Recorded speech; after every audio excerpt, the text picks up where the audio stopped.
Hello అండి, అందరికీ నమస్తే. వెల్కమ్ టు జానకమ్మ మాట ఛానల్.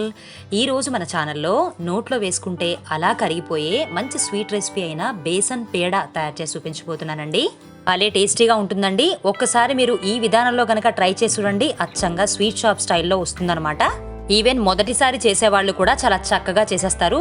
మరి లేట్ చేయకుండా తయారీ విధానం చూసేద్దామా? ముందుగా పొయ్యి మీద ప్యాన్ పెట్టుకుని చిన్న మంట మీద ఒక 5 నిమిషాల పాటు వేడెక్కనివ్వాలి. తర్వాత ఒక అరకప్పు శనగపిండి, అలాగే ఒక అరకప్పు మైదా పిండి, ఈ రెండింటిని చిన్న మంట మీద దోరగా కమ్మటి సువాసన వచ్చేంత వరకు వేయించుకోవాలి. మంట ఏమాత్రం పెద్దదిగా పెట్టినా కానీ పిండి మాడిపోతుందండి. ఇప్పుడు ఒక అరకప్పు నెయ్యిని తీసుకోవాలి. అందులోంచి ఒక 3 స్పూన్ల నెయ్యిని ఇందులో వేసుకొని మొత్తంగా కలిసేలాగా బాగా కలుపుతూ ఉండాలి. ఏమాత్రం మాడిపోకుండా చూసుకుంటూ ఉండాలండి.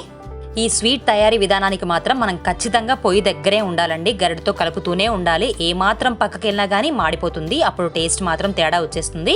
ఇప్పుడు మరికొంచెం 2 స్పూన్ల నెయ్యిని కూడా యాడ్ చేసుకుని మళ్ళీ కలుపుతూ ఉండాలన్నమాట.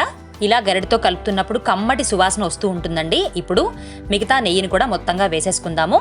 వేసేసుకొని మొత్తంగా కలుపుకోవాలి. చక్కగా మనం వేసిన నెయ్యి మొత్తాన్ని పిండి బాగా అబ్జర్వ్ చేసుకుంటుంది. కొంచెం ఓపికగా గనక చేసుకుంటే ఎంతో టేస్టీగా ఉండే బేసన్ పేడ స్వీట్ని హ్యాపీగా ఎంజాయ్ చేయొచ్చు.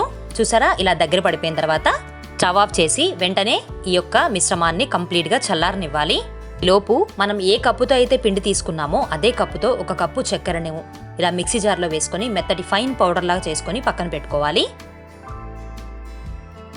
చూసారా, ఇప్పుడు కంప్లీట్గా చల్లారిపోయిన తర్వాత మనం చేసుకున్న ఈ చక్కెర పౌడర్ని కూడా ఇందులో వేసేసుకొని మొత్తంగా ఒకసారి కలిసేలాగా కలుపుకోవాలి.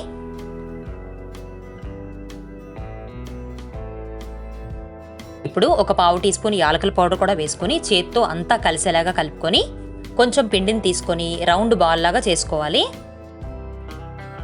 చూసారా, ఈ రకంగా చేసుకున్న తర్వాత చేత్తో ఇలాగా కొంచెం ప్రెస్ చేసుకొని మధ్యలో పిస్తా పప్పుతో గనక గార్నిష్ చేసుకుంటే మన ఎంతో టేస్టీగా నోట్లో వేసుకుంటే కరిగిపోయే బేసన్ పేడ చక్కగా రెడీ అయిపోతుంది. చూసారా, చూడటానికి కూడా ఎంతో అందంగా ఉన్నాయి కదా. ఇలా మిగతా వాటిని కూడా చేసుకుని చక్కగా ఒక బాక్స్లో స్టోర్ చేసుకుంటే ఖచ్చితంగా వారం రోజుల వరకు నిల్వ ఉంటాయి. చేసిన రోజు ఎంత సాఫ్ట్గా అయితే ఉంటాయో చివరి రోజు వరకు కూడా అంతే సాఫ్ట్గా అంతే టేస్టీగా ఉంటాయండి. 1కి 2 స్వీట్లు ఖచ్చితంగా తినేస్తారు. మరి ఈ స్వీట్ షాప్ స్టైల్ బేసన్ పేడ తయారీ విధానం నచ్చితే గనక మీరు కూడా ఒకసారి ట్రై చేసేయండి. Thank you for watching.